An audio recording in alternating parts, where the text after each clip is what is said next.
a script that fosters divisiveness at the United Nations, attempts to sharpen differences and stir up hatred are, simply put, hate speech. Rarely has the General Assembly witnessed such misuse, rather abuse, of an opportunity to reflect. Words matter in diplomacy.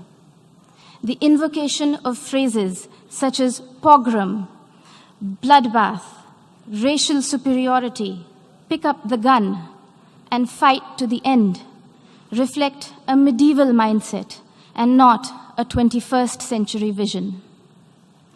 Prime Minister Imran Khan's threat of unleashing nuclear devastation qualifies as brinksmanship, not statesmanship.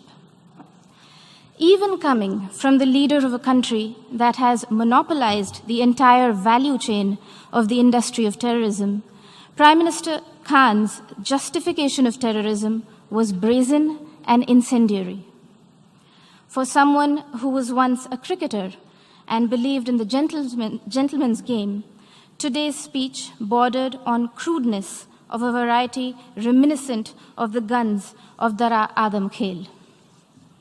Mr. President, now that Prime Minister Imran Khan has invited UN observers to Pakistan to verify that there are no militant organizations in Pakistan, the world will hold him to that promise. Here are a few questions that Pakistan can respond to as a precursor to the proposed verification. Can Pakistan confirm the fact that it is home to 130 UN-designated terrorists and 25 terrorist entities listed by the UN as of today? Will Pakistan acknowledge that it is the only government in the world that provides pension to an individual listed by the UN in the Al-Qaeda and Daesh sanctions list? Can Pakistan explain why, here in New York, its premier bank, the Habib Bank, had to shut shop after it was fined millions of dollars over terror financing? Will Pakistan deny that the Financial Action Task Force has put the country on notice for its violations of more than 20 of the 27 key parameters? And finally, would Prime Minister Khan deny to the city of New York that he was an open defender of Osama bin Laden?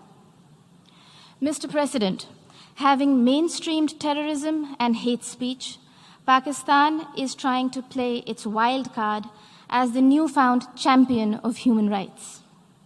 This is a country that has shrunk the size of its minority community from 23% in 1947 to 3% today, and has subjected Christians, Sikhs, Ahmadiyas, Hindus, Shias, Pashtuns, Sindhis, and Balochis to draconian blasphemy laws, systemic persecution, and blatant abuse and forced conversions.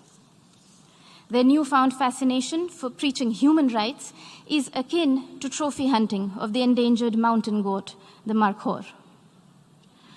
Pogroms, Prime Minister Imran Khan Niazi, are not a phenomenon of today's vibrant democracies. We would request you to refresh your rather sketchy understanding of history. Do not forget the gruesome genocide perpetrated by Pakistan against its own people in 1971 and the role played by Lieutenant General A.A.K. Niazi. A sordid fact that the Honorable Prime Minister of Bangladesh reminded this Assembly about earlier this afternoon.